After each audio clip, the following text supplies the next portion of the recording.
Alrighty guys, well Tim here was a little bit emotional today. Did get the engine out so we can go ahead and start repositioning the engine in the transmission. I did find this little gem on the alternator wire going to the starter, so that's always good to have. Overall everything came out pretty easy, but unfortunately we did find another little issue here. Mr. Krabby Pants has a missing section of the bell housing.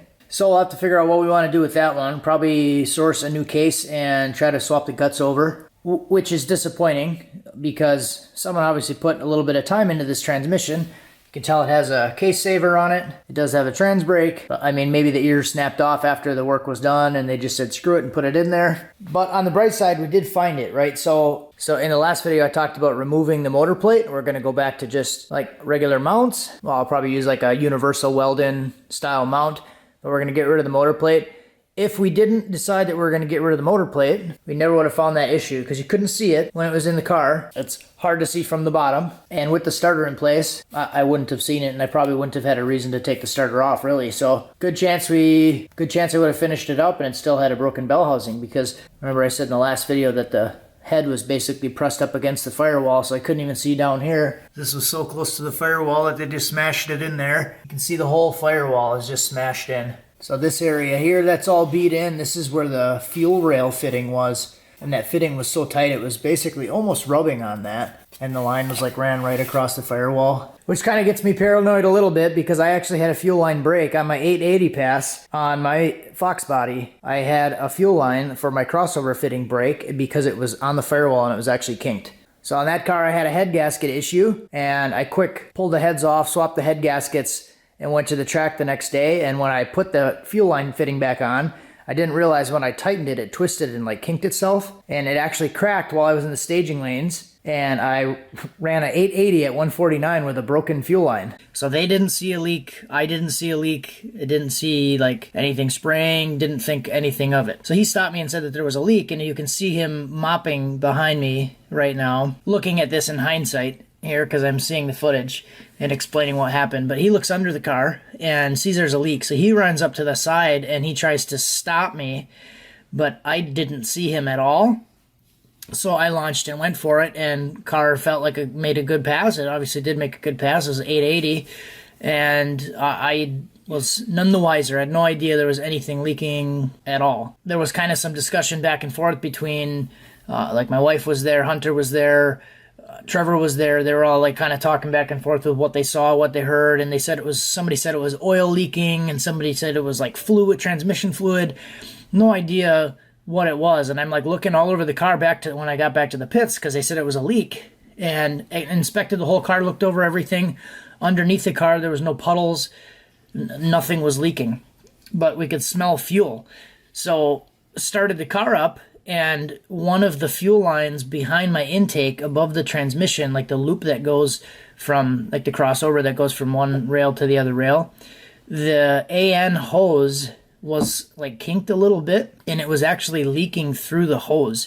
It kind of changed the mood finding out that it was a fuel leak, with kind of how lucky that, I mean, this could have been a lot worse. So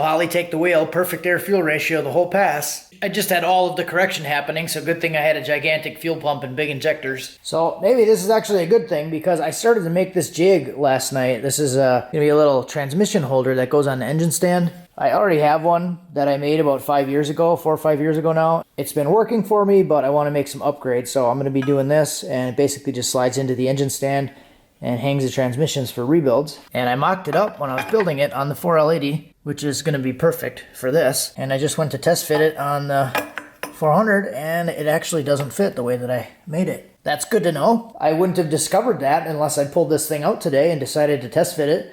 So now I'll know that this one is only for 4L80, and I'll have to make it a little bit bigger if I want to do one that fits both. Thought about maybe making some of these and seeing if I could sell them. So if you guys are interested in anything like that, like maybe if I bought the materials and whipped up a batch of like 5 or 10 of them, is that something people would be interested in? I know a lot of guys who have a welder will just whip one up real quick out of scrap or whatever, but some people want to do a transmission but don't have a welder. So let me know what you guys think about that. Next is just going to be getting the rest of the fuel lines and the electrical out of here. All the Holley Terminator wiring goes down through there. It does go through a grommet through the firewall. Going to be redoing the cold side piping. I'll probably do a full welded piece and eliminate this coupler here, just so you just have one coupler on each end of a single pipe. Then you're not messing around with extra pipes and couplers that you don't need. Does look like the factory mounting location was cut out on both sides here, so we'll be able to weld some stuff back in there to get a mount set up in. Probably going to notch the K-member a little bit to bring it farther forward to fit the oil pan. I'm guessing that's why they ended up just smashing the firewall out of it, so they didn't have to modify the K-member and they could get it back farther, because the oil pan was probably about 3/8 of an inch away from the K-member now. So I'll get this stuff separated, figure out what we want to do with this. If you guys are local and you have a Turbo 400 case or a Turbo 400 that you want to sell cheap, let me know. And we can finally get rid of these exhaust gaskets. Look how much these are leaking. You can see all the exhaust around there. So we're going to do a MLS gasket on those. Yeah, over on this side, basically every one of them's leaking. So lots of room for improvement on this one, guys. So stick around for the build. I'll probably get all that stuff straightened up, and maybe next video or the one after that we'll actually start on the building portion of it. Teardown is almost done. Next we'll work on the build.